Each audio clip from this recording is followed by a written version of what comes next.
Bro 'Prakash Raj' గారు ఎప్పుడూ 'పవన్ కళ్యాణ్' గారి పైన ఏదో ఒక వ్యాఖ్యలు చేస్తూ ఉంటారు. మరి ఇప్పుడు కూడా ఇలా అమ్ముడుపోయావా చీ అంటూ కొన్ని వ్యాఖ్యలైతే చేశారనమాట. అసలు దేని గురించి?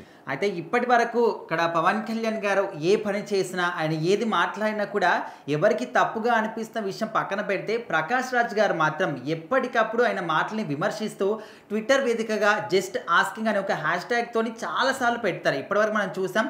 తిరుమల లడ్డు వ్యవహారం నుంచి కావచ్చు, స్టిల్ ఇప్పటి వరకు ఏదో ఒక విషయం డైలీ ఆయన మాట్లాడుతూనే ఉంటారు. మరి ఇప్పుడు మాత్రం డెఫినెట్లీ 50లో ఒక 70-30% అనే విధంగా మారిపోయింది.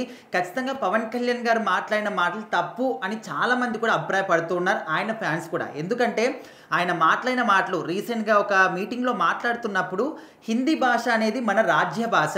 మన తెలుగు, మన మాతృభాష అనేది మన ఇంటి వరకే పరిమితం. ఇంటి బయటికి వచ్చామంటే రాజ్య భాషనే మాట్లాడాలి అనే విధంగా ఆయన మన భాషను తక్కువ చేస్తూ హిందీ భాషకి ఎక్కువగా ప్రిఫరెన్స్ ఇస్తూ మాట్లాడడం జరిగింది. సో ఖచ్చితంగా మనం ఎక్కడికి వెళ్ళినా కూడా మన మూలాల్ని ఎక్కడా మర్చిపోకూడదు.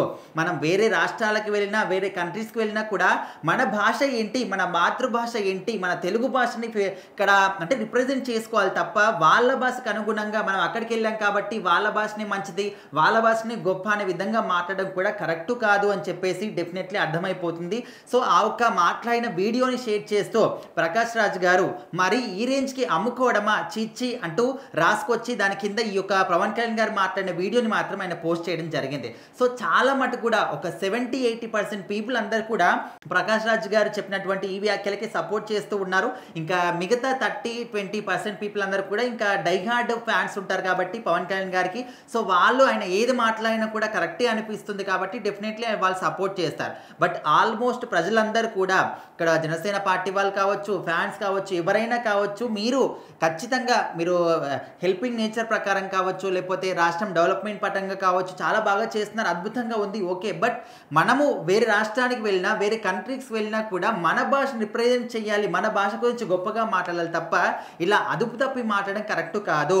హిందీ అనేది రాజ్య భాష, ఓకే, అది హిందీ అనేది నేషనల్ లాంగ్వేజ్ అందరికీ తెలిసిందే. బట్ మన లాంగ్వేజ్ గురించి ఎక్కువగా అంటే పొగుడుతూ మాట్లాడి వాళ్ళ లాంగ్వేజ్ గురించి గొప్పగా చెప్పండి. బట్ మన దాన్ని తక్కువ చేస్తూ మన భాష అనేది ఇంటి వరకే పరిమితం, బయటికి వెళ్తే రాజ్య భాషనే మాట్లాడాలి అంటే ఇది ఖచ్చితంగా అందరూ కూడా తీసుకునేది కాదు. డెఫినెట్లీ పవన్ కళ్యాణ్ గారు దీనికి ఏ విధంగా సమాధానం చెప్పుకుంటారో డెఫినెట్లీ ప్రజలందరికీ కూడా ఆయన సమాధానం చెప్పాల్సిందే అనే విధంగా కూడా అందరూ డిమాండ్ చేస్తూ ఉన్నారు. మరి పవన్ కళ్యాణ్ గారు అసలు ఈ వ్యాఖ్యలకు రియాక్ట్ అవుతారా, ఆయన బయటకు వచ్చి దీనికి ఒక సమాధానం చెప్తారా, చెప్పే అవసరం అయితే ఆయనకుంది, చెప్పే బాధ్యత కూడా ఆయనకుంది. బట్ ఆయన చెప్తాడా లేదనేది డెఫినెట్లీ ఆయనకు సంబంధించిందే. చూడాలి మరి పవన్ కళ్యాణ్ గారు ఈ యొక్క ప్రకాష్ రాజ్ గారి మాటలకి సమాధానం చెప్తారా, మరొకసారి వీళ్ళిద్దరి మధ్య మాటల యుద్ధం అనేది స్టార్ట్ అవబోతుందని క్లియర్గా అర్థమైపోతుంది. అప్పుడు కూడా ప్రకాష్ రాజ్ గారు ఇదే విధంగా ఒక ట్విట్టర్ పోస్ట్ పెట్టినప్పుడు ఆ పోస్ట్కి రియాక్షన్ ఇస్తూ పవన్ కళ్యాణ్ గారు ఏదో ఒక మీటింగ్లో మాట్లాడడం, మళ్ళీ ఆ మాటలకి ఆయన రియాక్షన్ ఇవ్వడం, జస్ట్ ఆస్కింగ్ అని ఒక ట్యాగ్ పెట్టేసి, సో ఈ విధంగా జరుగుతుంది. మరి ఇప్పుడు మరొకసారి తెరపైకి ఈ విధంగా ఒక వీడియోని తీసుకొచ్చి ఆయన పెట్టడం జరిగింది. మరి ఇప్పుడు ఇంతకుముందు అందరూ కూడా ప్రకాష్ రాజ్ గారిని విమర్శించే వాళ్ళు ఈ విధంగా పెట్టడం కరెక్ట్ కాదని చెప్పేసి. సో ఇప్పుడు చాలామంది ప్రకాష్ రాజ్ గారికి సపోర్ట్ చేస్తూ ఉన్నారు. మరి ఏం జరుగుతుంది, పవన్ కళ్యాణ్ గారు సమాధానం చెప్తారా చూడాలి.